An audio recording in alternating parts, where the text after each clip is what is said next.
How to share Telegram group link to others.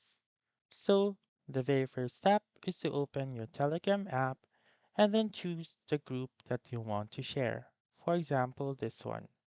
And then what you're going to do is to press on the topmost part or the rightmost part where you can see the name or the profile picture of your group. Once you're here, just simply click on Add Members right here and then click on Invite to Group via link.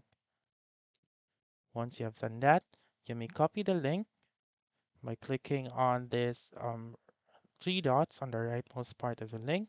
Click on Copy, and then now you may share this link to other people using other apps, or also you may um, paste this link on Telegram itself.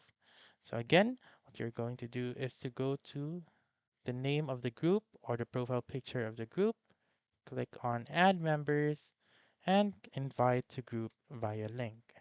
Copy the group link and send it to your friend, for example. So that's it. That's how you can share Telegram group link to others. So that's all for this video. Let me know in the comments section if this works out for you. For more helpful tutorials like this, please subscribe to our channel and don't forget to click that notification bell. Thank you for watching and have a wonderful day.